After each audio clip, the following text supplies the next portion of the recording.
C'est ça. Non, même dans le monde. Bah, après, ça dépend de la valeur de cette crypto-monnaie. Non, mais justement, la valeur de cette crypto-monnaie va être calquée directement sur l'euro, sur le dollar. Elle est indexée sur des monnaies réelles. D'accord. Ouais. Quand je vous posais la question, on va un peu faire une petite digression, j'en suis désolé. C'est en pensant aussi au Bitcoin, si par exemple. Voilà, ça n'a rien à voir avec ça. C'est pas la même logique. On ne sait pas comment ils veulent. Si, ils ont annoncé. D'accord. Bref, donc pour revenir à notre truc, c'est bon. Un carte de crédit, vous avez une carte de paiement, c'est bon. Donc, à partir de ce moment-là, il faut avoir une page Facebook. Vous ne pouvez pas faire ça sur un compte personnel. Donc, vous avez la page Facebook. Quand vous allez publier une page, dans le détail, quand on va publier quelque chose sur Facebook, on a l'option avec booster le post. Alors, je vais vous dire deux cas. N'utilisez jamais cette option. Si vous voulez faire de la pub, ne le faites jamais avec le Mac. Booster, sponsoriser. Le truc par défaut. Le truc par défaut, l'étiquette de la publication. En fait, c'est pas mauvais, c'est juste que c'est très limité en termes d'options que vous pouvez utiliser Facebook. Donc, qui est la première fois, il va demander la carte de crédit ou le compte PayPal. Donc, une fois de Zedo, à partir de là, il y a une option à droite Facebook sur ordinateur.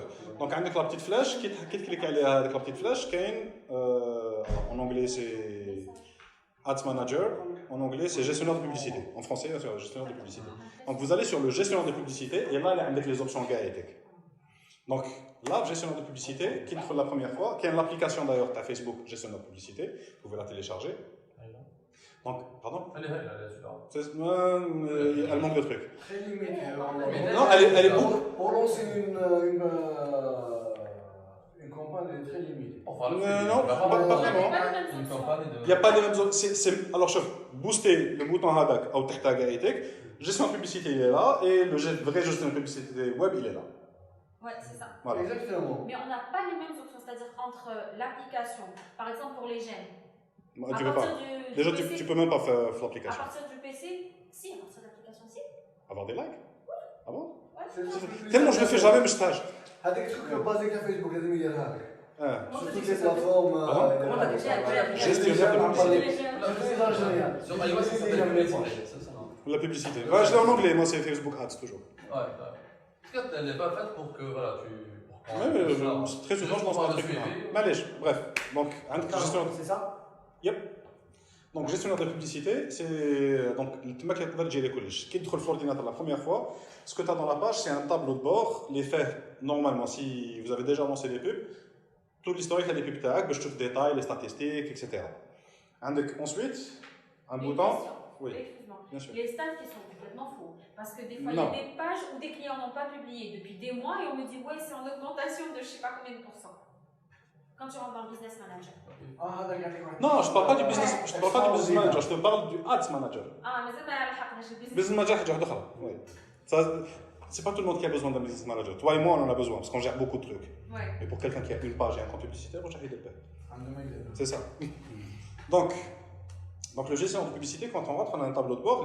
Donc, l'historique des publicités, c'est divisé entre vue globale, campagne, groupe et publicité. La structure, c'est ça. On va lancer une campagne. Pour la campagne, on est censé avoir un ou plusieurs groupes. Dans chaque groupe, on a une ou plusieurs publicités. En général, standard Facebook, c'est un groupe, une campagne, un groupe, une publicité. Donc, il y a le bouton lancer une pub. Qui te donne les options. Donc, quand tu lances une pub, au début, on te demande de choisir entre l'objectif de ta publicité. Est-ce que vous voulez avoir de la notoriété, donc awareness? Est-ce que vous voulez avoir de l'engagement? Ou alors est-ce que vous voulez avoir de la conversion? Parce qu'en français, il faut les donc et la conversion. Donc, et chacun de ces types représente une étape finale comme dans le marketing. Vous faire connaître, que ce soit mal raché, c'est ça. On est obligé que ce soit marrant. Mais dis-le bien que ça. Je te rappelle pas. Parce que c'est extrêmement important de répondre à tout le monde. C'est la partie commerciale de ton activité. Mais ici, je dirais qu'en Algérie, avec les options de conversion, elles sont inexistantes. On est obligé. Lui, par exemple, il l'utilise hautement. Il a un site de e-commerce. Ah oui, c'est vrai. Il a un site de conversion. Pour nous, il y a une difficulté en plus qui n'existe pas ailleurs dans le monde. C'est que tu as la conversion sur le site, mais tu as la vraie conversion derrière. La rentabilité, on se calculer parce que Je sais pas comment. Quand il a touché l'argent. C'est ça. Donc, parce que, est-ce qu'il y a eu retour ou pas, ça transforme ta. Après, on va essayer notre part de manche. C'est ça. Mais en termes. Pour calculer le ROI, c'est difficile de calculer. Non. Si. Ah non. On l'a fait pendant 3 ans avec Batolis. Je peux te dire que oui, on l'a fait. Hein? Donc, mais tu ne peux pas l'utiliser, tu ne peux pas te focaliser sur les هو. Exactement. Il te faut Google Analytics, Hadak, plus Google AdWords si tu fais des trucs sur AdWords Stanek, et tu compiles le tout. Parce que les informations vont être très différentes entre les trois. Exactement. Voilà. Donc, bref. Donc, je vais donc la publicité. Donc, avec les 3 catégories à demain. La première catégorie, donc notoriété, avec soit notoriété de la marque, ou alors portée. Donc, l'autorité de la marque, c'est des pubs qui vont focuser sur Nas lazmi yshfaw alek. Donc, ça veut dire que ton message va être répondu et en même temps, il y aura une forte répétition. On peut décider justement de à quel point la répétition. Il ne faut pas te sentir bzaf, il ne faut pas dire trop peu, je m'échoue. Je vais être le relou de la conversation de l'après-midi. Ils font une interaction. Oui. Est-ce qu'on peut faire en sorte que cette interaction, de manière pertinente en termes de pub, soit de manière à être assez intelligent pour que mon interaction, qu'on a un partage mais pas forcément avec des mots et des phrases. Voilà, je n'ai pas le seul à avoir compris, très bien. Normalement, si j'ai bien compris, tout dépend du contenu de la publication. Il y avait une pub Axe. Axe faisait une pub hyper intéressante. C'était, on l'aime ou on l'aime pas, c'était Michael Youn qui descendait d'un yacht, le yacht explose ou il va se passer un truc. On va donc te demander de choisir l'option 1, l'option 2, l'option 3, oui. Et il y avait un style de partage, ainsi de suite. Oui. Tu vois, donc, moi je pense que c'est aussi une façon d'interagir avec. Parce que c'est un produit physique. Ça, tu es en train de chercher de l'interaction dans la publicité en elle-même. C'est-à-dire que tu veux que la partie créative de ta pub soit dynamique et interactive. Du coup, je percute parce que moi je. Oui, non, mais ça, c'était du Axe et que. Ça c'est très bien.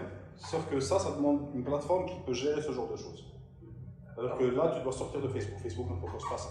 D'accord. Donc, à ce moment, YouTube faisait ça, mais il fallait être partenaire, YouTube, super. Ouais, exactement, c'était sur YouTube. Ça se passe sur YouTube, je me rappelle de ça. En fait, j'avais le début de ma pub. Ensuite, tu tapes le truc et ça te donne la suite. Voilà, si vous voulez connaître le suite, cliquez ici, hop, et ça m'a envoyé sur. Donc, ça, oui, tu peux le faire, mais ça, c'est pas de cette interaction que je te parle. Moi, je te parle de parler à des êtres humains, de leur parler. C'est-à-dire qu'à un certain moment, toi, quand tu vas conseiller des gens pour leur stratégie commerciale, si c'est pas un truc qui se passe sur le web. Pardon, si je pose des questions comme ça, c'est spécifique à. Comme au tout début de ma présentation, j'ai un projet à court terme. Oui. Donc c'est spécifique à mon projet à court terme. Et justement, je vais parler de manière généraliste. C'est-à-dire que quel que soit le type de business que tu gères, ou là, quel que soit le type d'association ou autre, à un certain moment, tu vas devoir interagir avec des êtres humains, qui vont être soit tes clients, ou là, des membres de l'association, ou la chose. Donc, si je veux savoir comment est-ce que lui perçoit ma publicité et mon produit, alors que je lui parle. Il va falloir qu'il m'envoie un message ou alors qu'il m'appelle verbalement avec du son ou autre chose. Donc, cette partie-là, c'est la plus intéressante. Sur Facebook, quand tu vas faire ce genre de publicité, tu vas avoir des commentaires. Si tu ne réponds pas à tous ces commentaires, surtout quand tu te lances, c'est encore plus important. Quand tu as 3-4 chats qui vont te poser des questions, oui. Là, c'est facile. Ça. Voilà, mais plus ça monte, ça veut dire que ça fonctionne. Tu ne vas pas arrêter de leur répondre. C'est l'un des trucs fondamentaux que tu dois faire, c'est justement construire ta relation avec tes clients et tes prospects. Et ça se passe par répondre à ces commentaires-là au message direct. Et plus ça va grandir, plus tu as les moyens de recruter quelqu'un qui va faire ça à plein temps. Un CM. Un CM. Et plus ça va aller, tant mieux, ça veut dire que ça marche encore plus, tu vas agrandir ton équipe CM, c'est ton équipe marketing qui grandit. Tu vois, c'est cette logique-là. Ensuite, l'interactivité de la pub en elle-même, ça c'est quelque chose auquel, normalement, tu n'es pas censé, tu ne devrais pas te casser la tête avec ça au début. Au début, non, c'était pas, je ne vais pas faire forcément une pub interactive. C'est juste que dès qu'on a l'échange et tout, le futur consommateur qui va avoir sa pub, qui va interagir avec nous, je me suis posé la question, est-ce que Ça paraît mal, ça, mais. Non, je te comprends tout à fait. Mais Voilà. quand on va parler d'interaction maintenant, ce qu'on va parler d'engagement, c'est vraiment les gens qui vont cliquer sur la pub, mettre un like, commenter, partager, t'envoyer un message direct, aller sur ton site, bref, ils ont fait une action. D'accord. La pub leur a fait faire quelque chose. D'accord. Voilà. Et ici, on va parler de transformation, là, de conversion. De conversion, c'est après avoir fait le premier engagement, ils sont allés sur ton site, et sur ton site, ils ont fait une autre action. D'accord. Voilà. Donc, basiquement, voilà, avec la publicité de l'Oulania, c'est répétition. Donc, tu peux choisir la fréquence de répétition, sur combien de jours tu veux la répétition. Par exemple, je veux qu'il la voit au moins 4 fois chaque semaine, 4 fois chaque jour. 10 fois, tu choisis. Donc, ça, c'est le premier modèle. Deuxième modèle, qui est la portée. Je ne veux pas que ça se répète. Ça, c'est très bien quand tu as une promo ou un truc, tu sais que les gens vont cliquer directement. Quand tu offres une promo au moins 50%, je trouve que c'est le genre de truc. Ça incite le clic. Donc, ça, tu n'as pas besoin que ça se répète forcément. Donc, ensuite, tu as la partie engagement. La partie engagement, tu as donc l'engagement de base qui est liker la page. Je ne recommande de faire ça que dans 2 cas très particuliers. Premier cas, vous démarrez, vous avez besoin de construire un minimum de base, genre, peut-être sur 1000 personnes à tout casser. Le deuxième cas qui est super rare, c'est quand vous avez des business type quand vous allez faire vos pubs qui sont assez récurrentes, qui mettent les carousels, etc. À un certain moment, vous allez voir, la même pub, elle va retomber quasiment tout le temps sur les mêmes personnes. Quand vous allez avoir le taux de répétition par la pub Tacom, il va être super élevé. Ça crée la fatigue de la pub, ça devient de moins en moins efficace. C'est ça. Donc, qu'est-ce qu'il faut? Il faut changer de pool. Donc, les implications, elles vont être très bien. Parce qu'on le même public tout le temps. Exclure les personnes qui aiment. C'est ça. Donc, ce que vous allez faire, c'est cibler tous ceux qui correspondent à ces critères, sauf ceux qui sont déjà venus sur notre site dans les 30, 60, 90 derniers jours. C'est vous qui choisissez d'après la récurrence à les achats sur site. Et là, du coup, vous rafraîchissez le truc. Et l'un des trucs qui peut aider, c'est justement ramener plus de fans à la page, cibler les fans et les amis des fans, et ça va faire agrandir le truc systématiquement. Donc, ça, c'est le seul truc qui peut être intéressant. Moi, j'ai une autre idée. On peut acquérir des fans donc par des méthodes organiques. Ah oui, non, justement, là, je parle pas que des différents. Ah non, justement, j'aime pas recruter des fans. Parce qu'ils partent, une fois que vous arrêtez de payer. Déjà, ils partent. 2, ils ne vont pas forcément être engagés parce que c'est les bons leads. C'est même pas une question de lead. Là, tu veux pas juste avoir un gros chiffre sur ta page. Tu vas avoir des gens qui sont engagés avec toi, qui viennent sur ton site, qui font des achats, c'est ça que tu veux. Et qui soient vraiment intéressés par les produits. Malheureusement, le like, c'est le truc qui ne fait pas ça du tout. Exactement. Et like, mais je gagne le projet. Parce que l'équivalent, sans payer, ça serait de dire oui, tag un ami qui commence par un A et voilà, machin, on les voit ces publications, vous avez un nombre énorme d'abonnés qui s'ajoutent, mais qui n'ont pas forcément de lien avec l'activité. Et c'est exactement pourquoi je t'ai commenté la dernière fois, le growth hacking, c'est un truc qui peut marcher que temporairement. Il faut tout le temps trouver la nouvelle idée. Parce que, oui, c'est le but. Oui, mais tu ne peux pas baser ton business sur un truc comme ça. Tu ne peux pas baser ton business sur du growth hacking. Le growth hacking, c'est super important quand tu trouves une idée qui vient de manière organique. Oui, organique, surtout. Non, l'idée vient de manière organique. Oui, mais après, Justement, c'est comme les gens qui sont dit et si je faisais ça?